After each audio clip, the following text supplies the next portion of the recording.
Hey, Rob here for Quadratec.com with some more JL news for you. Now, our friends over at JL Wrangler Forum linked to two complete PDF versions of both the JL User Guide and the JL Owner's Manual, giving us over 600 pages of features, specs, pictures, and more to drool over. Now, you can make sure you stay up to date on all the latest JL news by clicking on the link in the info button or in the description to head over to the JL Parts and Specs page over at Quadratec.com. Now, we'll post links to the full PDFs there so you can check them out yourself. But to get started, here are some of the features that caught my attention. Now, on page 8, we get our first real confirmed look of the new dash layout, featuring the new steering wheel design and dashboard showcasing the large touchscreen display and stack of buttons below. Now, on page 14, we get a look at the new key fob and can read about the keyless go and enter and go push button start and entry systems.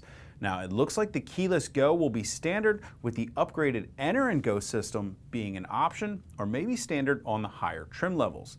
Now, page 25 outlines the procedure to remove your doors and shows a step requiring the removal of a door check. Now, that's a nice feature to see added to the Wrangler, and it will make the overall fit and finish feel much more like a more traditional vehicle with non-removable doors. Now, of course, it's an extra bolt to remove for each door, but the ability to open the door without it slamming closed when you're off camber will be really nice to have. Now, on page 54 and 55, they confirm the availability of a power top, which looks like it will resemble the retractable tops previously seen on the Liberties. Now, it's interesting to note the power top option will not be completely removable from the Wrangler. However, it will feature removable rear quarter windows as outlined on pages 148 and 49 in the owner's manual. Now, page 64 shows the new auxiliary buttons that will be an option, allowing you to power up to 4 electrical accessories either under the hood or inside the Jeep. Now, I really like that Jeep is planning ahead for the addition of off-road lights and other electrical accessories, meaning you won't have to start drilling holes in your brand new Jeep's dash to mount aftermarket switches.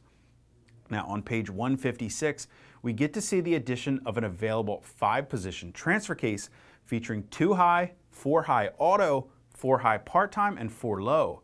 Now, the 4 high auto position automatically sends powers to the front axle when a loss of traction is detected. And 2 high and 4 high auto can both be used on dry pavement, and this should offer a lot of extra driving confidence when operating the JL on wet or snow-covered roads. Now, a nicely redesigned feature in the JL are the new axle lock and sway bar buttons, which look like they'll be much more intuitive to use than the buttons on the JK Rubicon, which were clunky and required you to remember which way to toggle the button to lock and unlock the front and rear axles. Now, pages 210 and 211 give us a look at both of the engine compartments for the 2-liter and 3.6-liter engines, with page 245 showing the fuel requirements for both. Now, it's interesting that the 2-liter will run fine on 87 octane, but Jeep recommends 91 for maximum performance. While a diesel option isn't shown in the user guide, page 261 in the owner's manual does mention a diesel fuel filter heater if equipped. Now, I think that means we'll see the diesel option in the very near future, however, not in the initial release of the JL. Now, finally, the multimedia section of the user guide shows us the availability of a 5-inch, 7-inch, and the premium 8.4-inch nav Uconnect screens. Now, the Uconnect 4 and 4C feature Android Auto and Apple CarPlay compatibility. Pages 256 and 257 outline the off-road pages available on the premium 4C nav unit, which give a visual status of the driveline, including the front and rear locker status, steering angle, transfer case position, and sway bar. Now, a separate screen offers a pitch and roll gauge, while a third display shows accessory gauges to keep you informed of all the vital engine statistics. Now, that's clearly not everything in the new JL. Those are just a few of the features that grabbed my attention. Now, you can let us know what you think about some of the new features of the JL in the comments section below. That's all we've got for you today. If you haven't already, make sure you hit that subscribe button for all the latest Jeep news, product videos, build series, and more. Till next time, I'm Rob. I'll see you out on the trail.